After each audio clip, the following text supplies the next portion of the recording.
बिस्मिल्लाहिर्रहमानिर्रहीम। अस्सलामु अलैकुम। मैं हूँ मौलाना सिद्दीक़ अकबर। नमाज के 6 फ़राइज़ हैं। नंबर 1 तकबीर तहरीमा, नंबर 2 क़ियाम, नंबर 3 क़िरात, नंबर 4 रुकू, नंबर 5 सजदा और नंबर 6 तशहुद के बक़दर आखिरी का अदा करना। पहला फ़र्ज़ है तकबीर तहरीमा।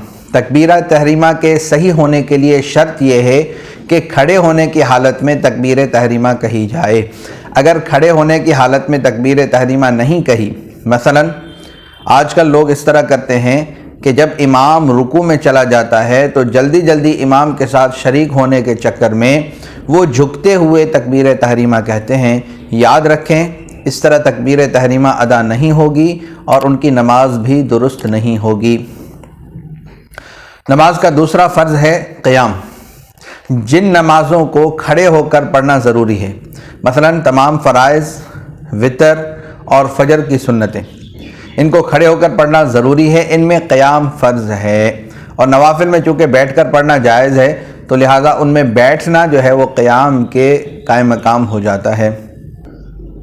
तीसरा फ़र्ज़ है क़िरात, यानी फ़र्ज़ की पहली 2 रकातों में, वितर की 3 रकातों में और नफिल, उसमें सुन्नत भी आ जाती है, नफिल और सुन्नत की तमाम रकात के अंदर कम अज़ कम 3 छोटी आयतें पढ़ना या एक बड़ी आयत जो 3 छोटी आयतों के जितनी हो उसको पढ़ना फ़र्ज़ है।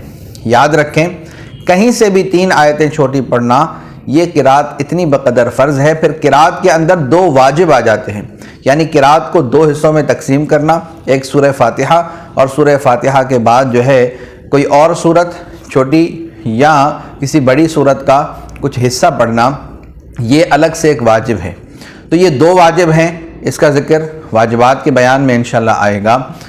लेकिन हर रकात के अंदर, फ़र्ज़ की पहली 2 रकात के अंदर और बाकी नमाज़ों की हर रकात के अंदर कम अज़ कम 3 आयतें पढ़ना, ये फ़र्ज़ कहलाता है। चौथा फ़र्ज़ है रुकू। रुकू यानी झुकना।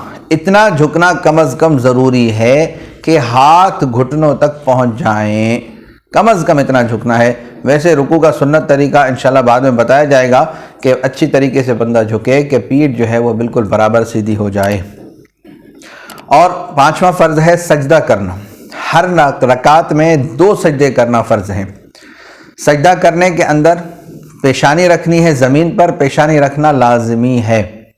अगर पेशानी नहीं रखी, सिर्फ नाक पर सजदा किया तो बिला उज़र नमाज नहीं होगी। और अगर कोई उज़र है तो नाक रखने में भी ये एहतियात करनी चाहिए कि इतना नाक पर ज़ोर देना चाहिए कि जो नाक की सख्त हड्डी है वो ज़मीन पर लगे।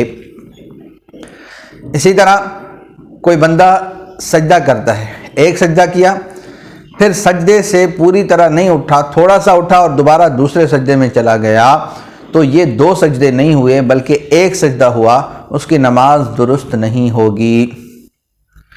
लेकिन अगर वो उठा लेकिन बैठने के करीब था और वापस चला गया तो फिर जो है वो नमाज का फ़र्ज़ तो सर से उतर जाएगा, लेकिन वो नमाज जो है उस मकरूह हुई, दुरुस्त नहीं हुई, वो वाजिबुल इआदा है, यानी दोबारा से वो नमाज पढ़नी चाहिए।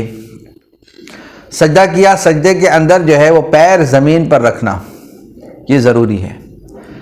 दोनों पैर सजदे में ऊपर रहे, ज़मीन पर ना लगे, तो फिर नमाज नहीं होगी, सजदा ही अदा नहीं होगा।